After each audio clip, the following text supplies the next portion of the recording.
आप सभी को नमस्कार। आज मैं आप सभी के समक्ष महाभारत का एक किस्सा लेकर आई हूँ कि युधिष्ठिर ने क्यों दिया माता कुंती और महिलाओं को भयंकर श्राप, जिसका असर आज भी सारी स्त्री जाति भोग रही है। महाभारत की कहानी तो आपने सुनी ही होगी। महाभारत युद्ध के हर पहलू से जुड़ी कहानियां हैं। महाभारत युद्ध के दौरान कई ऐसी घटनाएं घटी जो आज तक लोगों के लिए शिक्षा का स्रोत बनी हुई है। इस युद्ध के बाद युधिष्ठिर ने अपनी माता कुंती और संपूर्ण स्त्री जाति को श्राप दिया। लेकिन सवाल यह है कि अगर पांडव मां से इतना प्यार करते थे तो युधिष्ठिर ने यह कदम क्यों उठाया। युधिष्ठिर शोक से विह्वल हो गए। महाभारत युद्ध जीतने के बाद धर्मराज युधिष्ठिर युद्ध में मारे गए। अपने परिवार के सदस्यों और रिश्तेदारों के लिए प्रार्थना कर रहे थे, जिसके लिए वह करीब 1 महीने तक गंगा तट पर रहे।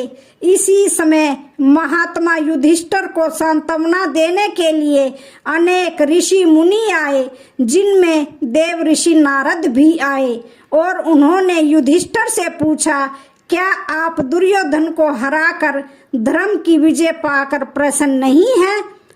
मैं किसी प्रियजन की मृत्यु से दुखी हूँ। नारद जी के प्रश्न का उत्तर देते हुए युधिष्ठिर ने कहा, वह युद्ध तो मैं जीत गया, लेकिन साथ ही मुझे इस बात का सबसे अधिक दुख है कि हमने अपने लालच के कारण अपने ही लोगों को मार डाला। अभिमन्यु की मृत्यु पर द्रौपदी को जो दुख हुआ, उसे देखकर मैंने इस जीत को अपना नहीं माना। इतने सारे योद्धाओं को मारने के बाद जब मुझे पता चला कि कर्ण हमारा बड़ा भाई था, तो हम पांचों इस बात से अनजान थे। लेकिन कर्ण को इस बात का पता था। कर्ण जानते थे कि वह हमारा बड़ा भाई है और हमने अनजाने में अपने बड़े भाई की हत्या कर दी। माता कुंती को दिया श्राप। जब युधिष्ठिर नारद जी के सामने विलाप कर रहे थे तो उनकी माता कुंती वहां आ गई और उन्हें सांत्वना देने लगी। कुंती की बात सुनकर युधिष्ठिर को क्रोध आ गया और उन्होंने अपनी मां से कहा, इतनी बड़ी बात हमसे छिपाकर आपने अच्छा नहीं किया माताश्री, हमें बड़े भाई का हत्यारा बना दिया। इतना कहने के बाद युधिष्ठिर को क्रोध आ गया और उन्होंने माता कुंती सहित संपूर्ण स्त्री जाति को श्राप दे दिया और कहा कि आज मैं संपूर्ण स्त्री जाति को श्राप दे रहा हूँ कि वे चाहकर भी कोई बात अपने दिल में गुप्त नहीं रख सकती। आखिर कुंती की ऐसी क्या मजबूरी थी जिसके कारण उन्हें यह बात छुपानी पड़ी। कर्ण का जन्म कैसे हुआ? महाभारत के कर्ण केवल शूरवीर या दानी नहीं थे, अपितु कृतज्ञता, मित्रता, सौहार्द, त्याग और तपस्या का प्रतिमान भी थे। वे ज्ञानी, दूरदर्शी, पुरुषार्थी और नीतिज्ञ भी थे और धर्म तत्व समझते थे। वे दृढ़ निश्चयी और अपराजेय भी थे। सचमुच कर्ण का व्यक्तित्व बहुत ही रहस्यमय है। उनके व्यक्तित्व के हजारों रंग हैं, लेकिन एक जगह उन्होंने झूठ का सहारा लिया और अपने व्यक्तित्व में काले रंग को भी स्थान दे दिया। कर्ण कुंती के सबसे बड़े पुत्र थे और कुंती के अन्य 5 पुत्र उनके भाई थे। कुंती श्री कृष्ण के पिता वासुदेव की बहन और भगवान कृष्ण की बुआ थी। महाराज कुंती भोज से कुंती के पिता शूरसेन की मित्रता थी। कुंती भोज को कोई संतान नहीं थी, अतः उन्होंने शूरसेन से कुंती को गोद मांग लिया। कुंती भोज के यहाँ रहने के कारण ही कुंती का नाम कुंती पड़ा। हालांकि पहले इनका नाम प्रथा था। प्रथा का विवाह राजा पांडु से हुआ। यदुवंशी राजा शूरसेन की पोषित कन्या कुंती जब सयानी हुई तो पिता ने उसे घर आए महात्माओं की सेवा में लगा दिया। पिता के अतिथि गृह में जितने भी साधु महात्मा ऋषि मुनि आदि आते, कुंती उनकी मन लगाकर सेवा करती। एक बार दुर्वासा ऋषि आए, कुंती ने उनकी भी मन लगाकर सेवा की।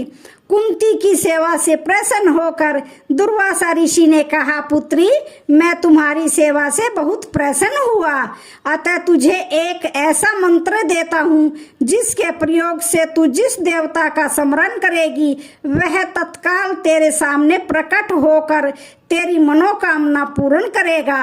इस प्रकार दुर्वासा ऋषि कुंती को मंत्र प्रदान करके चले गए। एक दिन कुंती ने उस मंत्र की सत्यता की जांच करने के लिए एकांत स्थान पर बैठकर उस मंत्र का जाप कर सूर्य देव का स्मरण किया। उसी क्षण सूर्य देव वहां प्रकट होकर बोले, देवी, मुझे बताओ कि तुम मुझसे किस वस्तु की अभिलाषा करती हो। मैं तुम्हारी अभिलाषा अवश्य पूर्ण करूंगा। इस पर कुंती ने कहा, हे देव, मुझे आपसे किसी भी प्रकार की अभिलाषा नहीं है। मैंने तो केवल मंत्र की सत्यता परखने के लिए ही उसका जाप किया है। कुंती के इन वचनों को सुनकर सूर्य देव बोले, हे कुंती, मेरा आना व्यर्थ नहीं जा सकता। मैं तुम्हें एक अत्यंत पराक्रमी तथा दानशील पुत्र प्रदान करता हूँ। इतना कहकर सूर्य देव अंतर्ध्यान हो गए। कुंती लज्जावश यह बात किसी से नहीं कह सकी। समय आने पर उसके गर्भ से कवच कुंडल धारण किए एक पुत्र उत्पन्न हुआ। कुंती ने उसे एक मंजूषा में रख कर रात्रि बेला में गंगा में बहा दिया। वह बालक बहता हुआ उस स्थान पर पहुंचा जहां पर धृतराष्ट्र का सारथी अधिरथ अपने अश्व को गंगा नदी में जल पिला रहा था। उसकी दृष्टि कवच कुंडलधारी शिशु पर पड़ी। अधिरथ निसंतान था, इसलिए उसने बालक को अपनी छाती से लगा लिया और अपने घर ले जाकर उसे अपने पुत्र के जैसा पालने लगा। उस बालक के कान अति सुंदर थे, इसलिए उसका नाम करण रखा गया। करण गंगा जी में बहता हुआ जा रहा था कि महाराज धृतराष्ट्र के सारथी अधिरथ और उनकी पत्नी राधा ने उसे देखा और उसे गोद ले लिया। इस सूत दंपत्ति ने ही करण का पालन पोषण किया था, इसलिए करण को सूत पुत्र कहा जाता था। तब राधा ने उसे पाला था, इसलिए उसे राधे के नाम से भी जाना जाता था। करण का पालन पोषण चंपा नगरी, जो कि वर्तमान बिहार राज्य के भागलपुर जिले में है, गंगा के किनारे एक व्यापारिक केंद्र था। उसमें सूत परिवार में हुआ था। इनके पालक पिता अधिरथ थे और माता राधा देवी थी। पिता रथ संचालन करते थे। मनुस्मृति से हमें ज्ञात होता है कि सूत शब्द का प्रयोग उन संतानों के लिए होता था जो ब्राह्मण कन्या से क्षत्रिय पिता द्वारा उत्पन्न हो। लेकिन करण तो सूत्र पुत्र नहीं, सूर्य देव के पुत्र थे। इस सूत को कालांतर में बिगाड़कर शूद्र कहा जाने लगा। अंततः शूद्र कौन, इसका भी अर्थ बदला जाने लगा। तो आज की वीडियो का यहीं पर समापन होता है। वीडियो अच्छी लगे तो चैनल को लाइक शेयर